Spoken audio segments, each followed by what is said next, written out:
بسم اللہ الرحمن الرحیم۔ السلام علیکم۔ اور تم نے مجھے رسمی طور پر بھی اطلاع نہ دی کہ ہماری فوج دوسری بار سندھ سے پسپا ہو چکی ہے۔ خلیفہ ولید نے کہا، اب تم تیسرے حملے کی تیاری کر رہے ہو؟ کیا یہ شرمساری ہے جس نے تمہیں مجھ تک آنے سے روک رکھا ہے؟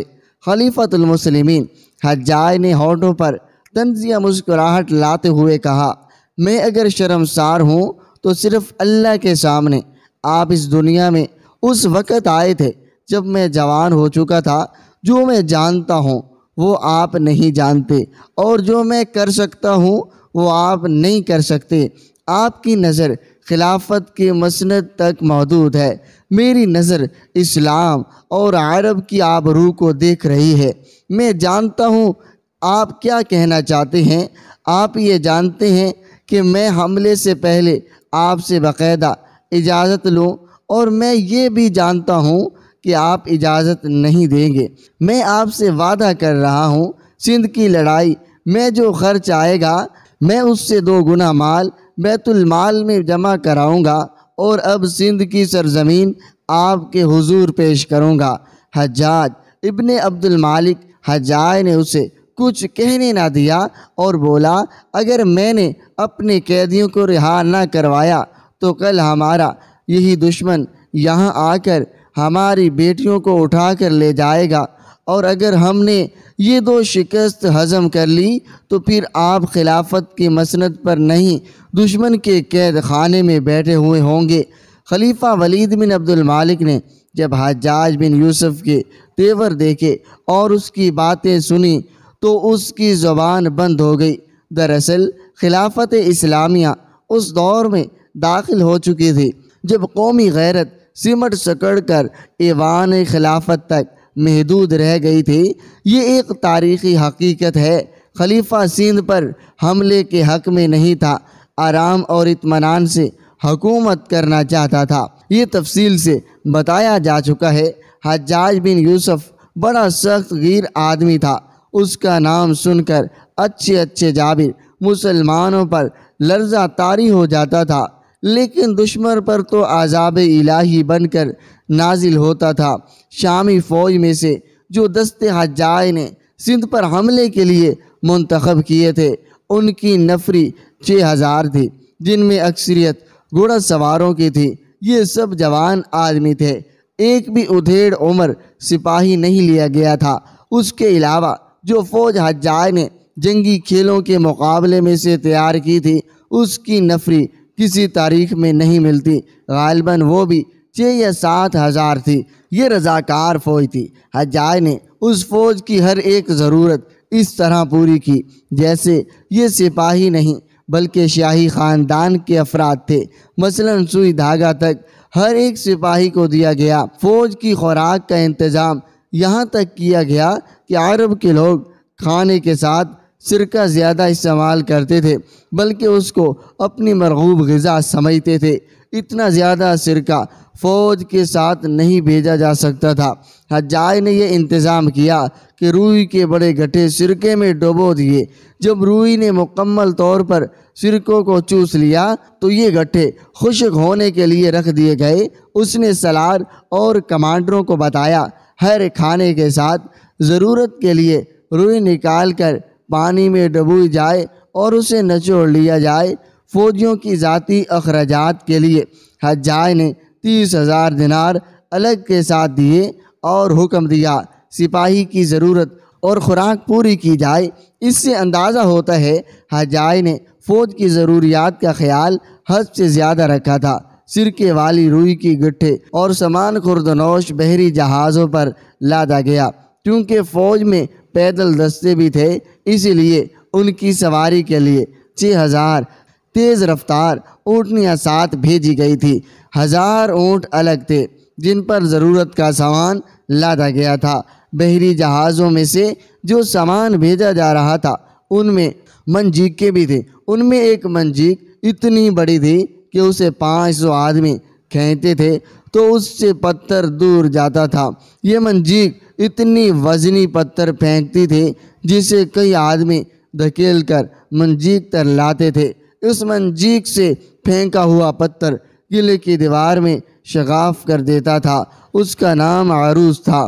جب یہ فوج بصرہ سے شیراز کو روانہ ہوئی تو بصرہ کے تمام لوگ اور گرد و نواح کے لوگ بھی راستے کے دونوں طرف اکٹھے ہو گئے تھے۔ ان میں عورتیں بھی تھیں، نوجوان لڑکیاں اور بچے بھی تھے۔ حجاج نے فوج میں اور لوگوں میں جیسے آگ بردی تھی۔ لوگوں کے نعروں اور دعاؤں میں مجاہدین کا لشکر بصرہ سے روانہ ہوا۔ حجاج بن یوسف بہت دور تک لشکر کے ساتھ گیا، آخر ایک بلند جگہ رک گیا۔ لشکر کے آخری سپاہی کے گزر جانے تک حجاج ہاتھ ہوا میں ہلاتا رہا۔ لوگ لشکر کو جاتا دیکھتے رہے، پھر یہ لشکر اپنی ہی اڑائی ہوئی گرد میں چھپ گیا اور لوگ بہت دیر اس گرد کو آسمان کی طرف جاتا دیکھتے رہے۔ ان کی ماؤں، بہنوں، بیٹیوں، بڑھیوں اور بچیوں کی دعاؤں ان کے ساتھ گئی۔ اس لشکر کا سالار جہم بن زہر جعفی تھا۔ محمد بن قاسم بڑی بے تابی سے اس لشکر کے انتظار میں تھا۔ اس کی بے تابیوں کا یہ عالم تھا، بعض اوقات گھوڑے پر سوار ہوتا اور بصرہ سے آنے والے راستے پر دور تک چلا جاتا۔ ایک روز وہ اپنے کام میں مصروف تھا کہ اس کے کمرے کا دروازہ بڑی زور سے کھلا اور اس کے کانوں میں وہ آواز پڑی جس کے انتظار میں وہ بے چین اور بے قرار تھا۔ افق سے گرد اٹھ رہی تھی۔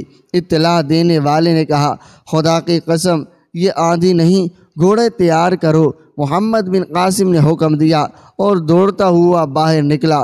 وہ اچھل کر گھوڑے پر سوار ہوا اور اس نے ایڑی لگا دی۔ اس کا محافظ دستہ دستور کے مطابق اس کے پیچھے چلا گیا۔